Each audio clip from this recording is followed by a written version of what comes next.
what they don't know. And we all know that even with us, if we feel like I'm inadequate, I can't do this, I'm not going to do a good job working with that client, that fear, oh, we've already done, that fear leads into our anxiety and our performance. And then ultimately is conveyed to the client.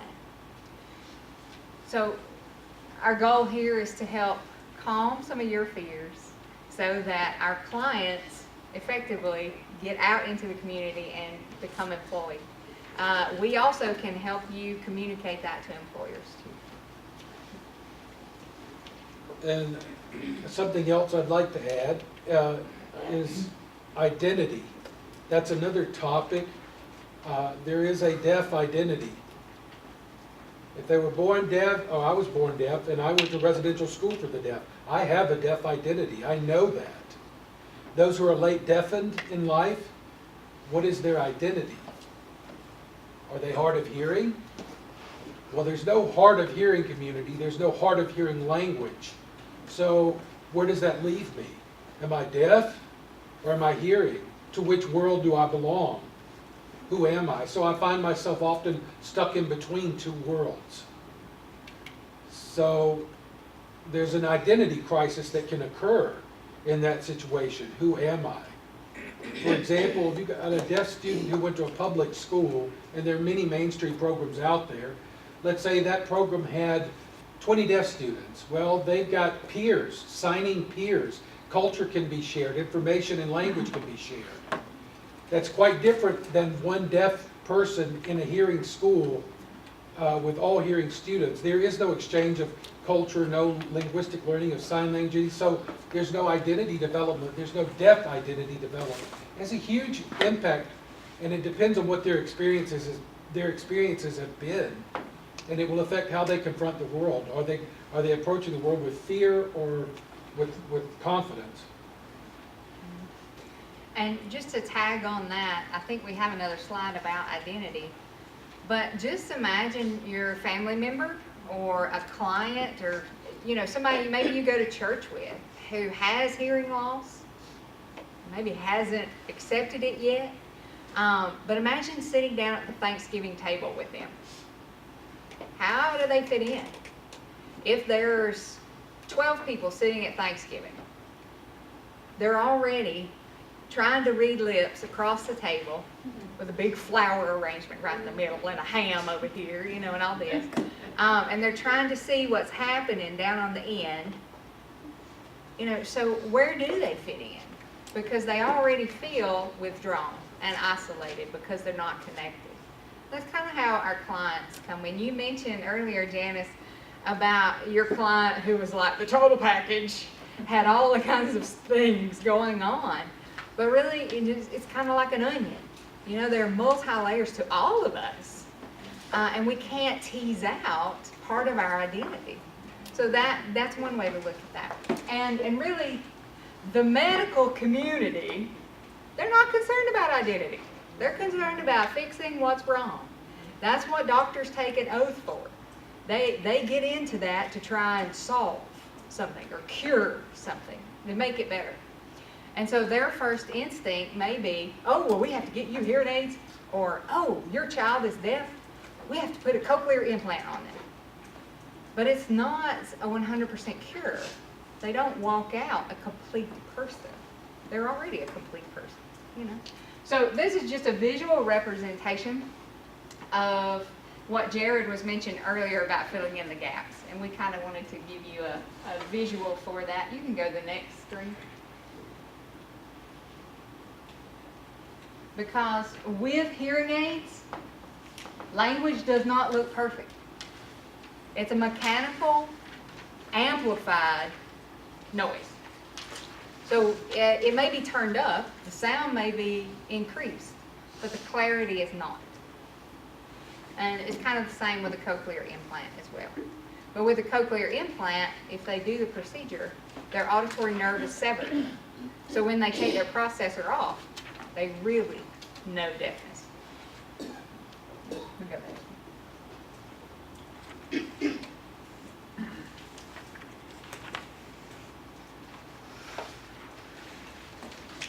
Now, you may ask, if you've got a deaf client who's profoundly deaf, why would they need 2 hearing aids? And they can be quite expensive. And this is also going to depend on the individual. Let's say they have a 70 decibel hearing loss. So there's some residual hearing, but not for communication purposes. It may be for safety reasons, environmental noises. I'm profoundly deaf in both ears.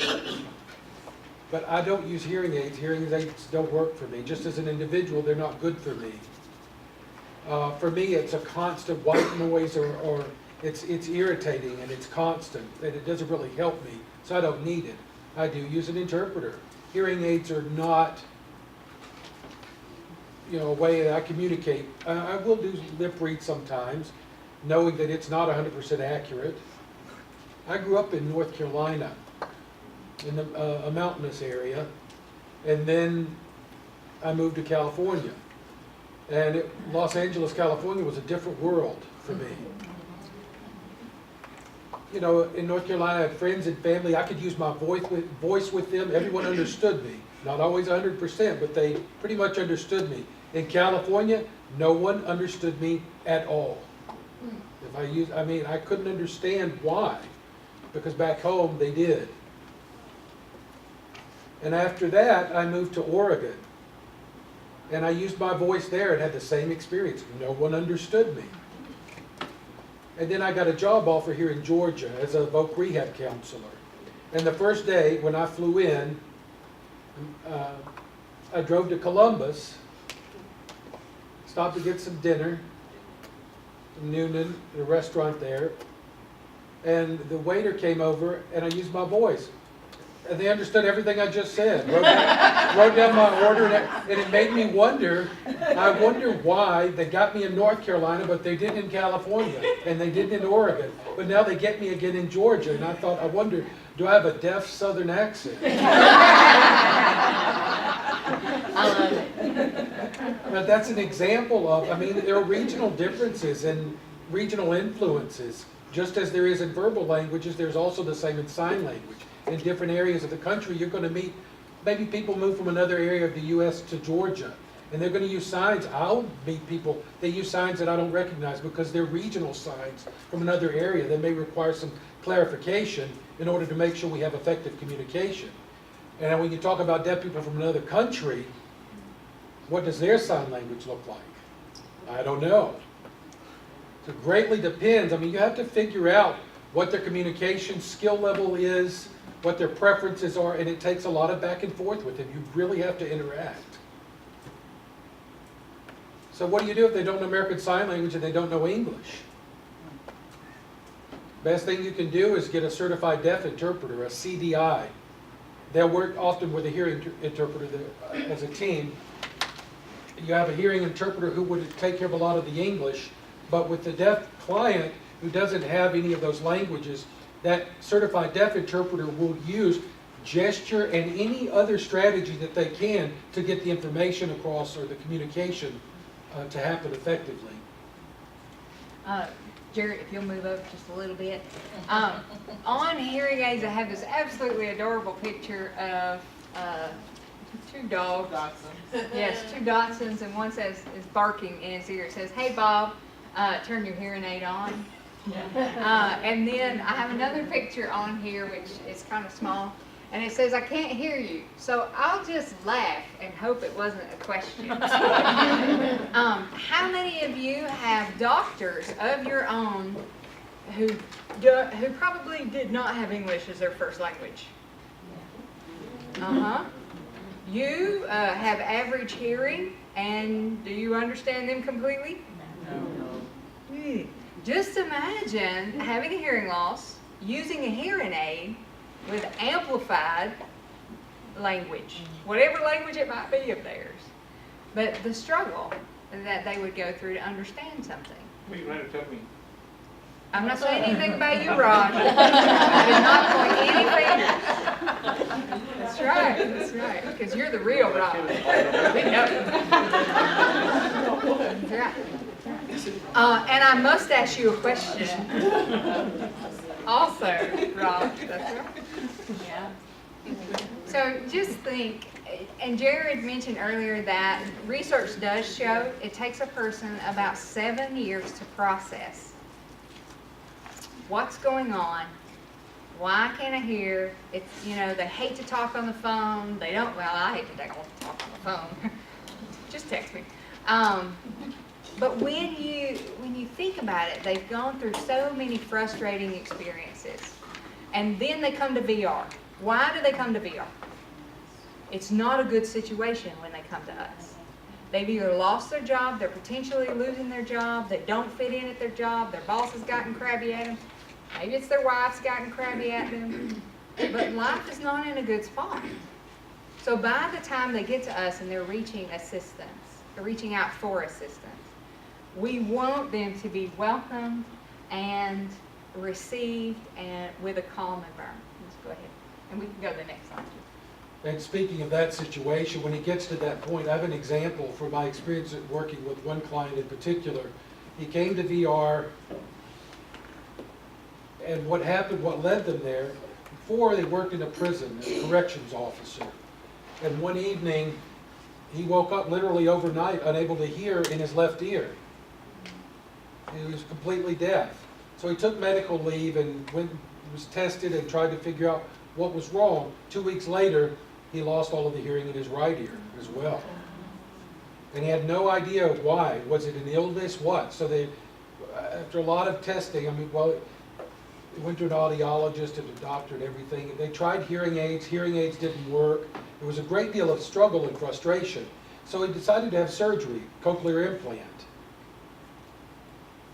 And so imagine that is what led up to this. Well, first I need to say about the cochlear implants. That is a surgical procedure, and after the surgery is done, you have to have therapy and training. It takes years to become skilled at using effectively your cochlear implant. So this individual had the implant surgery, had no follow-up, no therapy, no nothing with his new implant. And by then, he had already lost his job, so he came to Voc Rehab for help. Imagine the grieving process that he was going through that led him to finally come to Voc Rehab for assistance. And he couldn't hear anything at all, even with the implants. The implants were useless as well. So he had no way of communicating. And I used an interpreter trying to figure out how I couldn't do that, so we used an Ubi Duo. He had good English literacy skills, so I knew reading and writing was a good option. So we used that to talk. Now that device is not going to work, or that method won't work for all deaf people. They really have to have good English skills for that to be considered effective communication. And your average deaf individual is writing at maybe a 3rd to 5th grade level in English. So the Ubi Duo or that sort of texting back and forth wouldn't work with all deaf people. But it did with this individual, as it would be. So I worked with him 4 years later. He was finally learning sign language. He said, I'm going to learn sign language. And there was a local community. We found a deaf lady.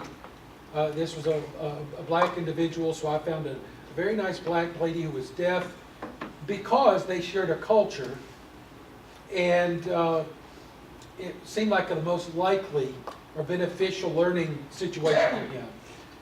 And I had American Sign Language skills that I could have taught, but this lady, it seemed like it was a really good match for him to be able to learn to sign. And he went on to college and became an accountant. So it's quite a process. You can see the amount of time involved. I met him in 2011 and finally got all the assistance that he needed, the training, the education, and everything else, and graduated with an associate's degree and got a job in 2015. It wasn't a short process. So 4 years we're talking about right there. And I don't know how long before then it took for him to get through the grieving process before he was finally willing to come and seek help. I mean, we may be looking at a total of 10 years since the onset of his hearing loss. So those situations happen. That one's a little more rare, but it makes you think for you and your own clients. You need to know all this stuff. You have to ask them, and of course, simply, what is your preferred method of communication? If it's interpreting services, fine, we'll get interpreting services for you. If you prefer to voice for yourself and communicate orally, that's fine, but you just have to ask, how do you prefer to communicate? They will tell you. For example, my wife is deaf. She has a hearing aid. She uses a hearing aid. She has some residual hearing and she uses her voice. She has some usable speech. But she can't function with those things in a group, and she can't talk on the telephone. There's too much noise otherwise on the phone for it to be clear to her. This is not an option for her. So she would go through a video phone or relay service of some sort to use the phone. And in a group, she's going to use an interpreter to make sure that she's included and can participate equally. So there's one deaf person I know that there are 2 words that this person hates. 3 words. Tell you later. That is a phrase in the deaf community that we all despise. We want involved in the moment just as everybody else is. Whether it's at the family dinner table, somebody tells a joke or something funny, and the deaf kid asks mom, what's so funny? And mom says, tell you later. What is the point of sitting at the table with your family if you're not at all included, if you're excluded?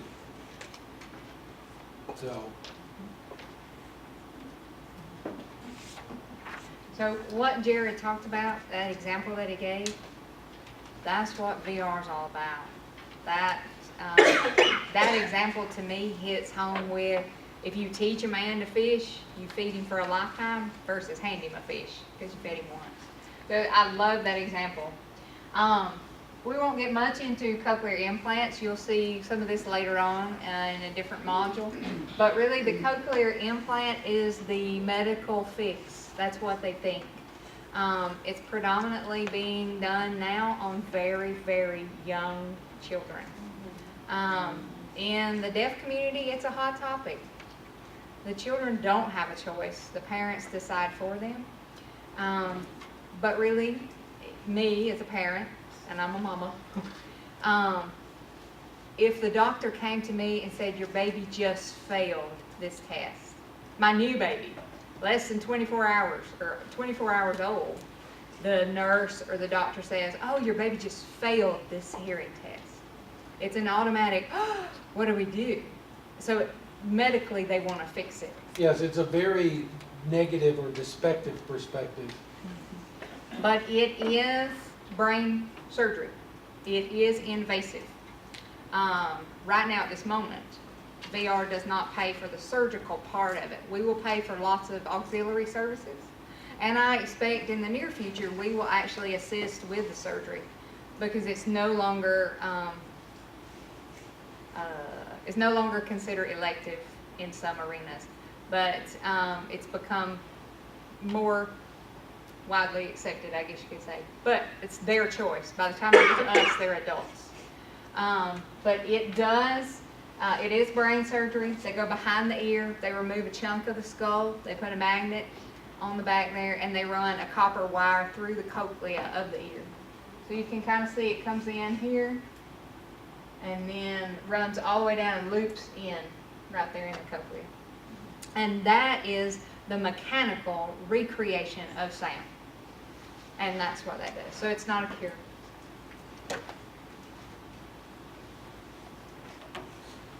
And a little bit more about cochlear implants. They aren't successful for everyone.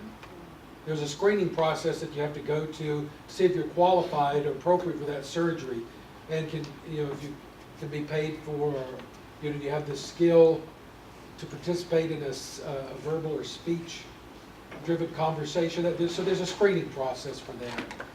When they first came out back in the day, I remember I was in high school. It was in the 90s, and some of the students had implants. And the surgery went all the way around here. It was about that long of a scar, of a cut that was made in the skull. And there were some situations that occurred where after the surgery they had migraines. It caused migraines for some of the patients. Some of the deaf people had the surgery and facial nerve was damaged, and so part of their face was paralyzed. So some effects, if you will. For example, the cochlea, for many deaf people, there may be some residual hearing there.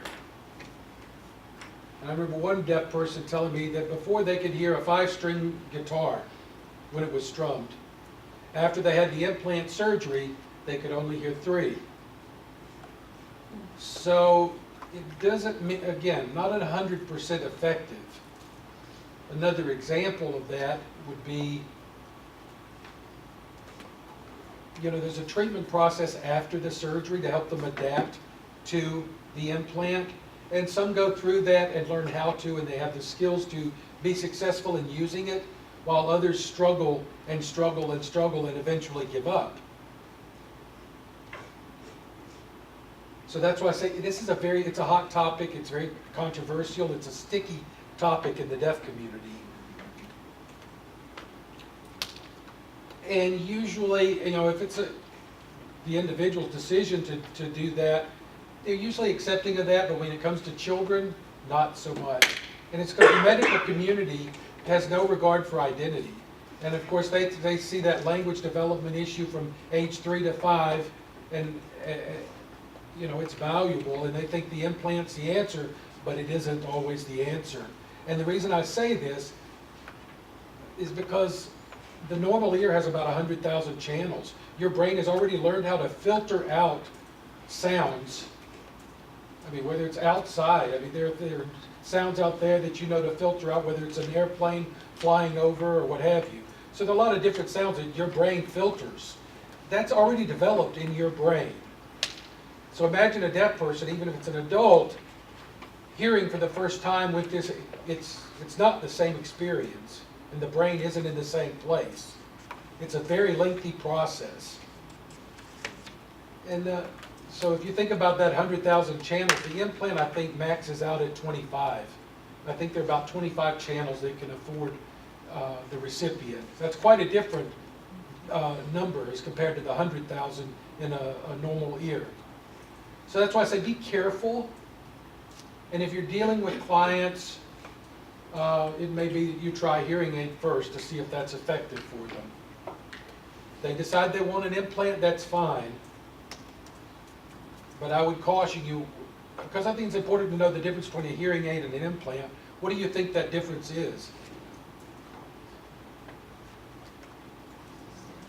Insurance, cost, insurance. Two very different devices. Most insurance companies out there will cover the implant surgery. They will, even the therapy, some of the follow-up stuff. They will not cover. Good luck getting a hearing aid covered by an insurance company. And the reason I say that, I use United Healthcare. Pretty good insurance, well known, but their deductible is $4,000. If I want to buy a hearing aid, it's about $1,200. I haven't met that $4,000 deductible. I still have to pay for that hearing aid out of my pocket, all of it. So how is that a benefit to me? What's the point of the insurance, especially as regards to this?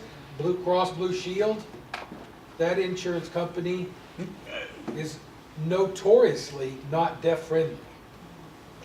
I've seen a lot of clients with that insurance, and they tried to negotiate with the company, and they will not typically cover a hearing aid. And the reason why, they consider one as medical. A doctor is involved with it, a surgery is involved, it's a medical procedure. But the audiologist is not considered a medical doctor, so they do not get categorized under that, those medical treatments in that category. So you can see.